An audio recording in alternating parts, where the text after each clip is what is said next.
I hate to say it, but silver is going lower. And that's the easy part. We're seeing real separation in the silver miners. And watch out, because some of the silver stocks have real downside potential if silver goes lower. In today's show, we're going to focus on 4 fan favorites among the silver miners. Names like Aya Gold and Silver, Discovery Mining. We're going to talk about Vizsla Silver as promised and what I believe they have to do.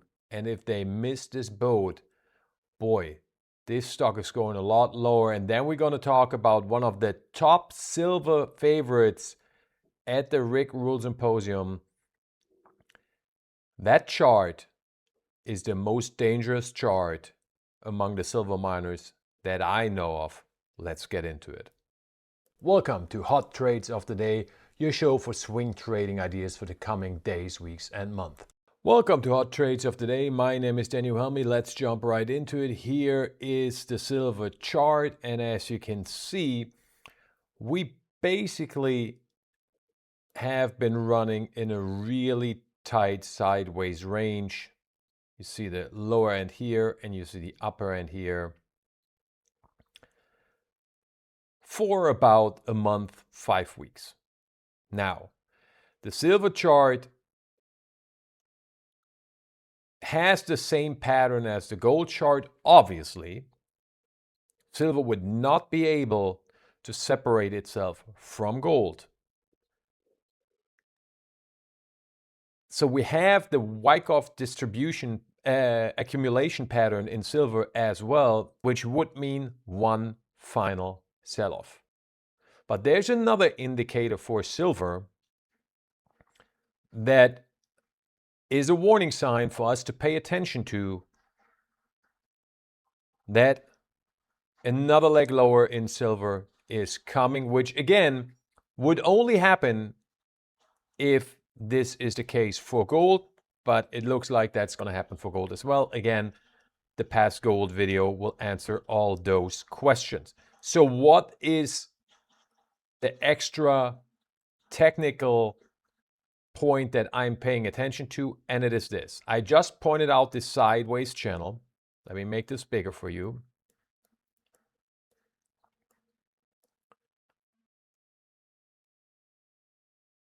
But as you can see, we are showing no strength. There's just no buying. Every time we have a little bit of an up move, we get sells. 2 green days, we already get a big red candle in Asian and European trading. But what has me worried the most is if you look at this line right here that you see, you know what? Let me draw this in here. I think this is better. So this is basically the middle of the sideways channel. And you see that we've been below this for basically since the start of the second week of July. A couple of tries to break out. As you can see here, we tried to break out, got sold right off. That shows us there's weakness in the silver price. So this is not only a sideways channel. We are in the lower half showing there's no strength. There's no buying power. We're not even getting to the upper end of the sideways channel anymore. And that can be a very good indicator that we're going to go lower. I talked about this in previous videos weeks ago when gold was struggling as 4,215, the magical number. And I said, at some point, the buyers, if there's no strength in the underlying, may it be silver here, may it be another commodity, equity, FX, doesn't matter. At some point, the buyer's just going to capitulate and they're not going to buy at the lower end of that sideways channel anymore. That's exactly what happened with gold. And then, you know what, let me pull up the gold chart real quick.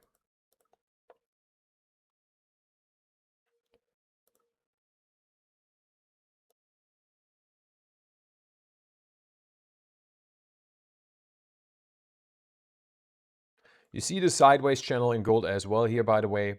And you see the weakness in gold as well. Again, as I said before, they cannot separate themselves. But we're trading here at 4,215. I was saying at some point, if there's no strength coming into gold, the buying is just going to stop. And then it did, and we got a waterfall sell-off. So it's the same thing. There's no strength. What I really dislike, and this is one of the reasons why we have no strength, is look at this area here. So I'm going to take out the middle just to make this a little cleaner for you. We have the upper end of the sideways channel. We have the uptrend that we broke below, retested, confirmed the break. We haven't confirmed the breakdown because they haven't gone lower, but we doinked off it. We have the long-term downtrend from the highs, the tippy-toppy highs from end of January, and we have the 50-day coming down. All in the same area around 61.50 to about 63.50. Do you believe that silver, without the support of gold, will be able to break to a quadruple resistance zone? I don't. And clearly, the market doesn't either, because there's no buying. So, in my opinion, looking at this chart, it's only a question of time until we go lower. Now, do I love if we go lower? Yes, I do, because I want to buy silver stocks, and that leads us to the silver mining stocks. And we are seeing very much a separation in the silver miners. A lot of them don't look good. A lot of them, you look at the charts and you say, I don't need to buy this right now. A lot of them are screaming, there's another leg down on the horizon. But there are a few that are holding up really well. That's clearly where the money is flowing into. And I'm going to show you two of them.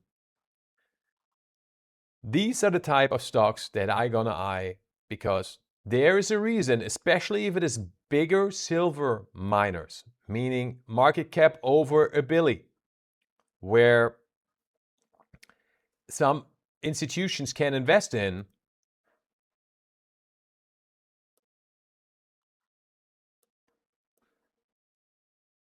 That do not want to sell. So, Aya Silver, if you watch this, gold and silver, if you watch this channel, you know this stock very well. I've been recommending, suggesting, I'm not your financial advisor, but you do what you will with your money as you please. But since 2025, when I first met with management at the Mining Forum Europe, so that was in April, Liberation Day, that was here. This is one of the best charts you will find in all of the silver mining world. It doesn't get better than this. Above the uptrend, above the 200, above the 50-day. Boy, there are not many silver miners that are above the 50-day. And it wants to break this resistance zone. And look how often we have doinked off it. Doink, doink, doink, doink, doink, doink. 3 times since June. And you know the old, well, I hope you do, the old saying in technical analysis, the longer it takes a commodity or equity or currency or whatever to break through a resistance zone, the more intense the additional up move will be. And what is incredible is that you can see not only is there no selling pressure, no, under the hood, there is buying pressure. Any weakness is getting gobbled up by someone. And again, this is a stock with a market cap of around 4 billion Canadian. There are institutions in here. It is very interesting that on the daily, in the past weeks, Anytime we went down, look at the long tails that we see. When there's any type of sell-off, someone is using this weakness to gobble up the shares immediately as much as they can. Another one that looks really interesting is Discover Mining. This is a mining company with a market cap of around 7 billion Canadian. As you can see, we just jumped above the 200 and the 50-day again. Doesn't look as good as Aya, but looks really interesting. And if we break this downtrend, this gonna be a runner. So this is more of a swing trade in the silver sector, but I wanted to point this out for you. Pay close attention to this one. This could be really interesting. We had the chance to really sell off when we broke below the 200 3 times since June, and it never really happened.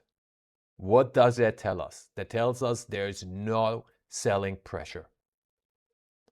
Now, on the other hand, let's talk about a stock that I'm very concerned about, and that's Vizsla Silver, one of the favorites, one of the darlings. So, I want to talk about Vizsla Silver, which by now has a market cap left after a collapse of about, what is it now? Probably like 60% from the all-time highs.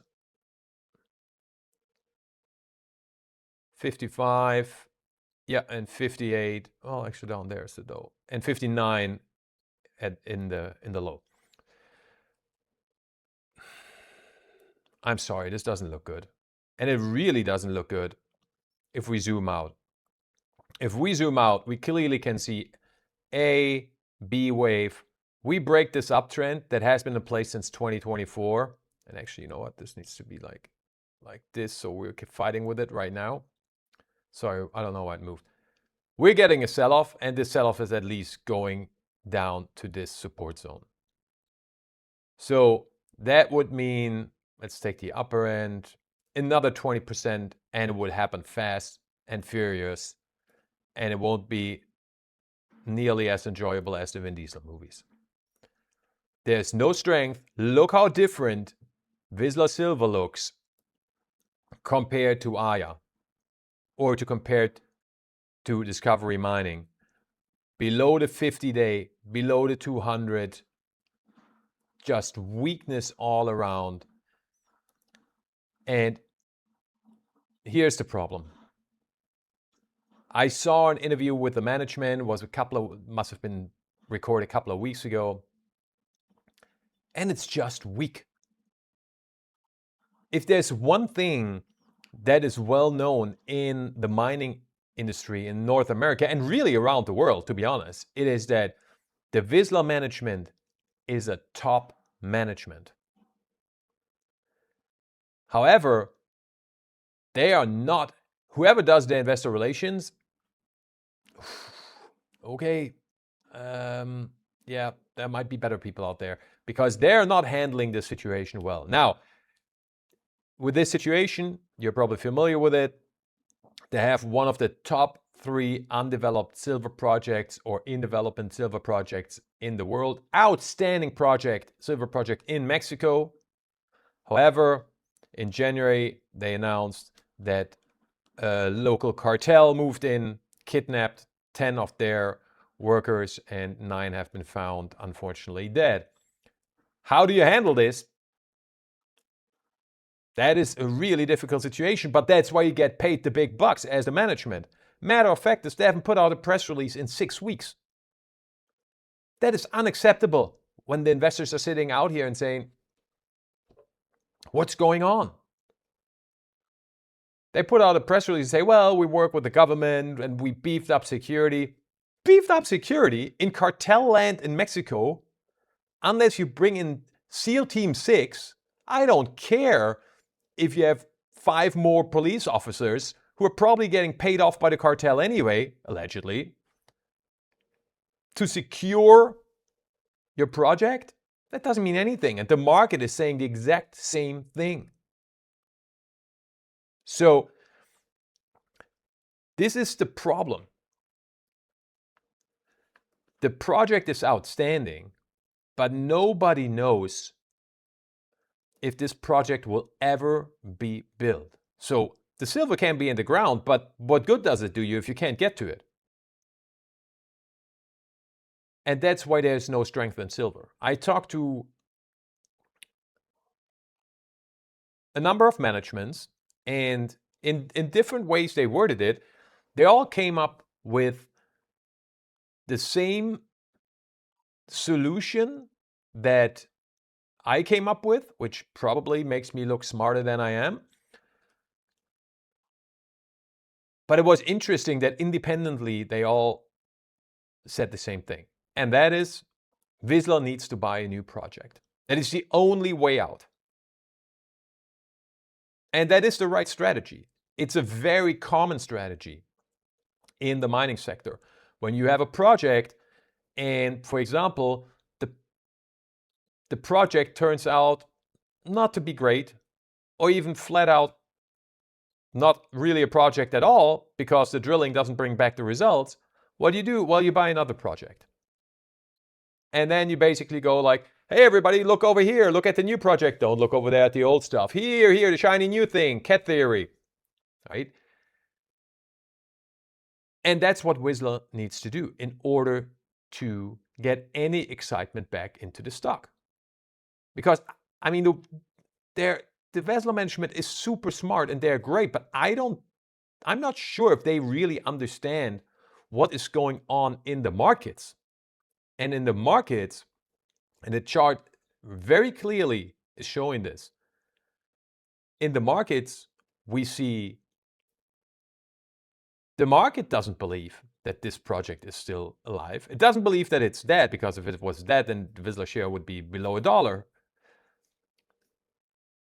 But it clearly does not believe that things are improving as management is trying to convince us. Now, what are they supposed to say? Well, fair enough, but you got to talk to the market. If you give interviews, at least go and say, well, we are looking at acquisitions. All of a sudden, the market will be like, ooh, that's interesting. Now, the problem for Vizsla Silver is, if they want to play this right, they would get a big silver project, or they buy a couple of companies, or maybe 3 companies, and combine them in North America to get out of the Mexico image and basically become a North American silver developer. And then you get the Mexico top 3 project as a bonus on top, as a joker. If it goes to zero because they never can figure out the security situation, well, okay, now we have this new story in Canada or the US. That's unfortunate. Maybe better days will come in 5 years, 10 years. I don't really care because I'm focused on the Canada and the US story. But if it hits, then obviously, well, then silver is right back where it was in January. That is the move. Not buying another silver project in Mexico, which, yes, brings in a new project, but it doesn't solve that country risk. However, there are not that many great silver projects out there in North America. And the ones that are there are pricey. You're going to have to pay a pretty penny. However, one of the big strengths of the Vizsla management is, boy, these people are well connected. And they know people and banks with deep pockets. They can get the financing. It'll just cost a lot. But that is the way out, in my opinion, and in the opinion of the colleagues from the Vizsla management that I talked to in the past month. And as luck has it for them, well, this is the perfect time you will ever have, because we have the lowest prices among the miners right now that we have had in half a year. In some cases, almost a year back.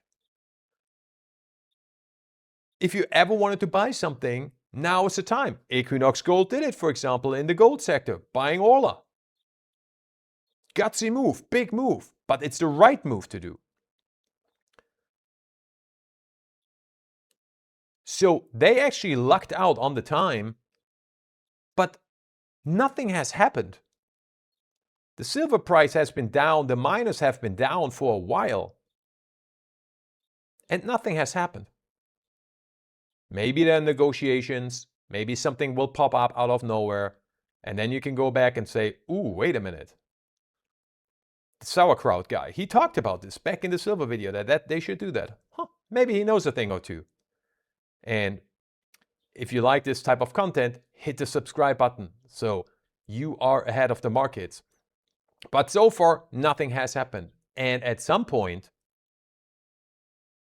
the train leaves the station. Right? As I said, I believe we're going to get the one final sell-off in gold and silver. It looks like it.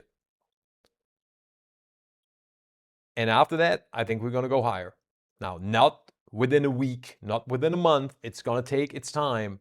But if you want to get great deals or one really big deal that excites the market going, now is the time. I hope they're working on this behind the scenes, because this is, in my opinion, the only way out. And if we leave this consolidation in silver and the silver miners and this buying opportunity without a deal from Vizsla Silver, I think the stock is in real trouble. And I think it's going to be a massive underperformer if it falls below the uptrend and this zone right here. We're going down to this area. And if we go below this support zone, we're going to test the uptrend, which will then be around 240-ish, 250-ish Canadian here. I mean, that's basically almost another 50%. But it makes sense, because if they don't get anything new, what is the project worth? What is the project worth that you cannot build out because you cannot calculate the risk side? Ugh, bummer, I know, but I'm gonna give it to you straight. And when we talk about gonna give it to you straight, we're gonna talk about the chart, which is a really, really dangerous chart of one of the absolute silver favorites of the Rule Symposium. The number one silver stock, when I was talking to people at the Rule Symposium, that had the most people excited, was Aya Gold and Silver. Doesn't surprise me. If you ever seen the CEO speak, if you know about the project in Morocco, the second favorite silver stock is actually a tiny small cap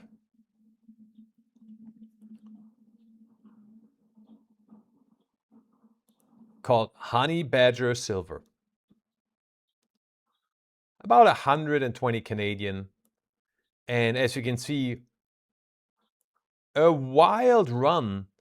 While most of the silver miners were going down, this stock almost 10x'd. Yes, you heard that right. 10x'd between the middle of March and the end of May. Wild. Why? Well, because they bought a silver mine that they can get into production very, very quickly. Very, very quickly. It's a small mine though, but still, that could turn them into a junior producer in no time. I, to be honest with you, didn't get it. Why this stock was so popular. I'll be honest with you. Yes, okay, so we have a junior producer that's producing some silver, but the project doesn't really excite me that much. But hey, I've been wrong before. Maybe I don't get it, but I look at the chart and I say, well, what I do get is technicals, and I look at the chart, and this chart looks very, very worrisome. This is the most brutal chart because we had this wild run up here in April, May. As you can see, if we go back all the way to 2024, we have a huge air pocket below this blue support zone, which we now have tested numerous times. And as you can see, the 50-day is pushing down the share price. We are close below support. We're holding it. That's fine. But you see that the trading range is getting narrower and narrower, right? It used to be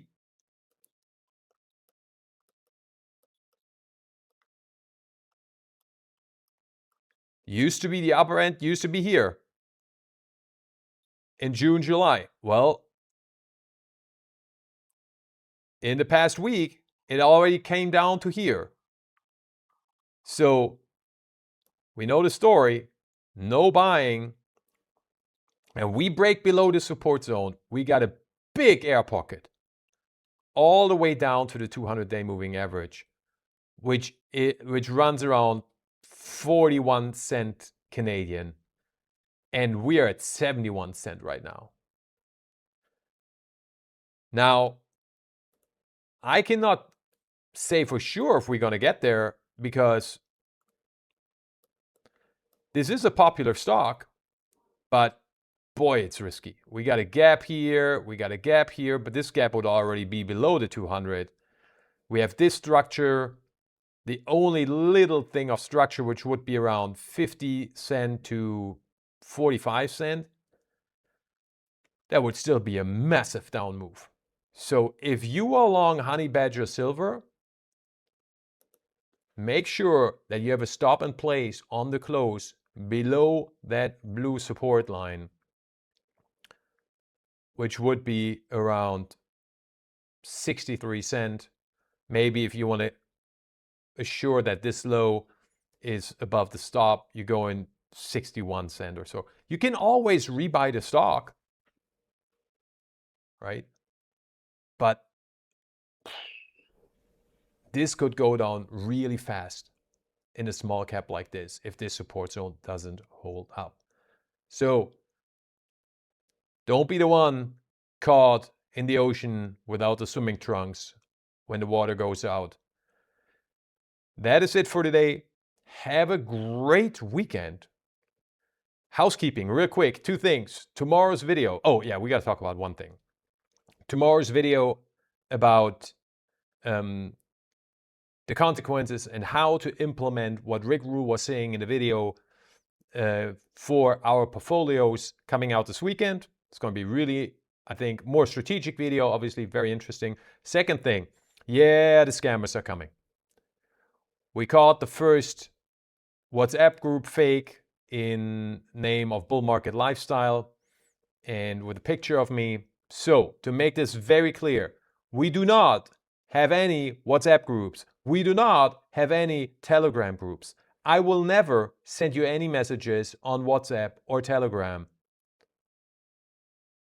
I will never recommend any crypto bullshit. Well, that was a flag worth having from YouTube. Or any penny stocks. So if you see anything like this in the comments or whatever, it's a fake. Please ignore it. That is it for today. Let's all have a great weekend. Life is good.